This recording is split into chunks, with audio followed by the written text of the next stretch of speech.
भारत में तथाकथित एलपीजी की समस्याओं का पूर्णतः समाधान हो गया, क्योंकि भारत के दो जहाज जो तेल और गैस लेकर के भारत आ रहे हैं, जिसमें नंदा और शिवालिक नाम के दो जहाज भारत पहुंच चुके हैं। स्ट्रेट ऑफ होर्मुज से उन्हें रवाना किया गया ईरान की निगरानी में। नमस्कार, मैं हूं आशीष त्रिपाठी आपके साथ।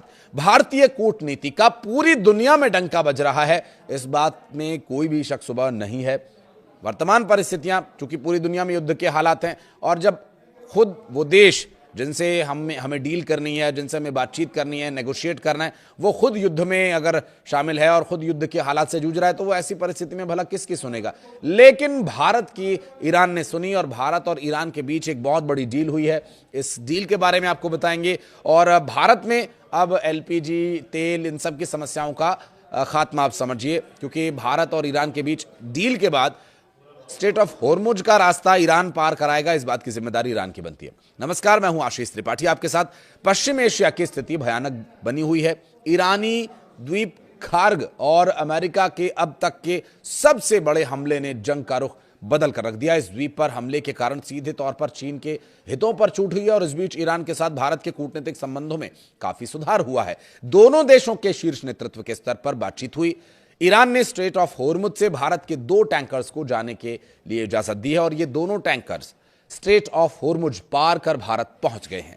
सबसे बड़ा सवाल यह कि जिस स्ट्रेट ऑफ होर्मुज पर ईरान कब्जा जमाए बैठा है, वहां उसने भारतीय टैंकर्स को जाने की अनुमति क्यों दी?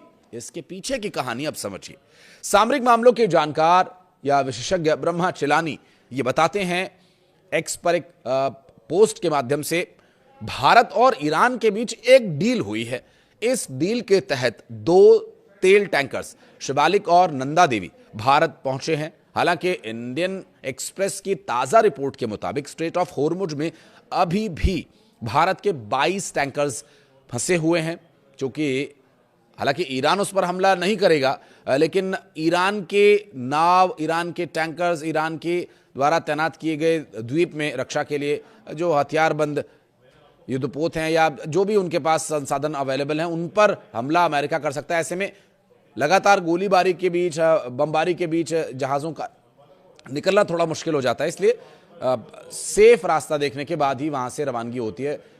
ब्रह्मा चिलानी के मुताबिक नई दिल्ली और तेहरान के बीच एक डील हुई है, और इस डील के मुताबिक भारत ने ईरानी नौसेना के करीब 180 नाविकों को घर लौटाने की जिम्मेदारी ली है, और इसके बदले तेहरान ने भारत के लिए आने वाले टैंकर्स को स्ट्रेट ऑफ होर्मुज से गुजरने की अनुमति दे दी है। ये डील गुरुवार शुक्रवार को अंजाम हुई, और इसके तहत कोच्चि में उतरी एक चार्टर फ्लाइट ईरानी नाविकों को लेकर तेहरान रवाना हुई।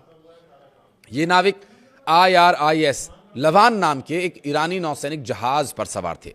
अमेरिकी हमले के बाद यह जहाज कोच्चि डॉक हुआ, और यह पूरा मामला IRIS डेना की घटना से जुड़ा हुआ है। 4 मार्च को अमेरिकी सबमरीन USS चार्लोटी ने हिंद महासागर में ईरानी फ्रिगेट IRIS डेना को डुबो दिया था, जिसके बाद एक बड़ी समस्या ईरान के उन सैनिकों, नाविकों के लिए हो गई थी जो उस वक्त बिना किसी मदद के मझधार में फंसे हुए थे, और लिटरली मझधार में फंसे हुए थे।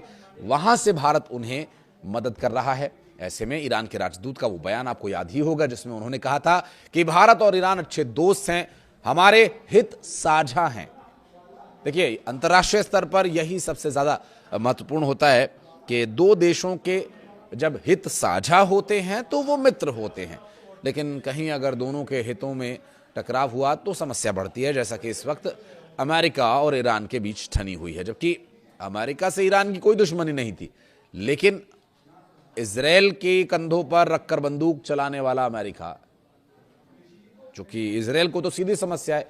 इजराइल का दावा यह है कि वो इस्लामिक कंट्री है, और वो हमें यहूदी होने के नाते अगर उन्होंने परमाणु बम बना लिया तो हम यहूदी देश हैं, तो हम पर हमला कर देंगे, तो इसलिए हमें पहले हमला कर देना चाहिए।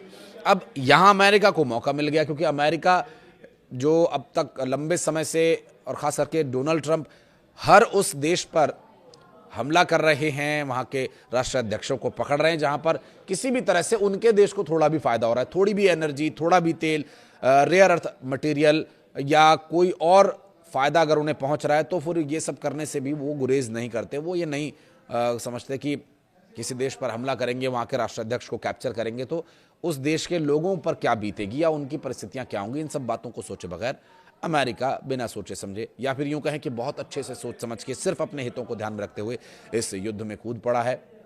लेकिन भारत अपने नागरिकों के हितों को ध्यान में रखते हुए सभी निर्णय ले रहा है, और भारत के द्वारा लिया गया ये निर्णय, की गई ये डील भारत के हित में भी है। हालांकि अमेरिका की तरफ से अभी तक इस पर कोई प्रतिक्रिया नहीं आई है और शायद न भी आए। वीडियो को यहां तक देखने के लिए बहुत धन्यवाद। कुछ कहना चाहें तो कमेंट सेक्शन में आपके लिए दरवाजे हमेशा खुले हैं।